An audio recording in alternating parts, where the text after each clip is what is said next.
মারধরের অভিযোগ স্কুল পরিচালন সমিতির সভাপতির বিরুদ্ধে। মালদার পুকুরিয়ার পরানপুর হাই স্কুলের এই ঘটনা। মারধরের অভিযোগ অস্বীকার পরিচালন সমিতির সভাপতি। সেক্রেটারি আছেন স্কুলের, কেন সেক্রেটারি কথা বলবে না? কেন বলবে না? তুমি গ্রামের খারাপ কাজ করা না, তুমি খারাপ কাজ করিয়েছো।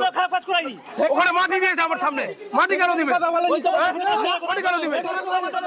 সেবক দেব শর্মা প্রতিনিধি রয়েছেন আমাদের সঙ্গে। সেবক,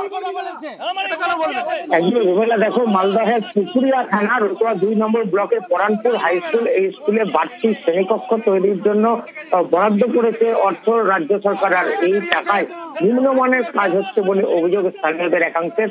তারা নিম্নমানের কাজ নিয়ে স্কুলে আপত্তি জানাতে যান। সেই সময় স্কুলের প্রথমে প্রধান শিক্ষক, পরে পরিচালন সমিতির সভাপতির সঙ্গে তাদের বিবাদ বাধে। অভিযোগ, পরিচালন সমিতির সভাপতি তিনি এলাকায় যথেষ্ট দাপুটে। রফিকুল হাসান তিনি দেখে নেওয়ার হুমকি দেন প্রতিবাদীদের। এরপরেই সকালে প্রতিবাদীদের একজনকে ধরে মারধর করা হয়, যে ঘটনায় তিনি আহত হন এবং হাসপাতালে চিকিৎসা করা হয়। এরপরে ক্ষোভে ফেটে পড়েন স্থানীয়রা। ইতিমধ্যে পুকুরিয়া থানায় অভিযোগ দায়ের করা হয়েছে। যদিও এই অভিযুক্ত সভাপতি তিনি বলছেন যে তাকেই নাকি নিগ্রহ করা হয়েছে। পুরো বিষয়টি এই মুহূর্তে তদন্তের স্তরে, কিন্তু যেভাবে নিম্নমানের কাজের অভিযোগ উঠছে তা নিয়ে ব্লক প্রশাসনের দ্বারস্থ হয়েছে গ্রামবাসীদের একাংশ। দাবি উঠেছে ঘটনার উপযুক্ত তদন্ত এবং নিম্নমানের কাজ যাতে না হয় সেই দাবিও করেছেন স্থানীয় বাসিন্দারা। বেশ, এর আগে একটা বিল্ডিং হয়েছে আমাদের পরানপুর স্কুলে। বিল্ডিংটা একদম অকেজো, সব 2 নম্বর সিমেন্ট পর্যন্ত আমরা ধরেছিলাম। এখন পর্যন্ত বিল্ডিংটা ফেটে গেছে অলরেডি। তারপরে রিসেন্টলি কালকে একটা বিল্ডিংয়ের কাজ আরম্ভ হয়েছে।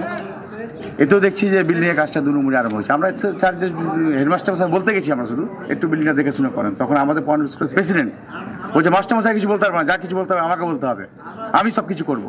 আজকে আমি চলে আসছিলাম বাগান থেকে, এসে আমাকে 2 ভাই মিলে ধরে আটকে রোডে মেরেছে।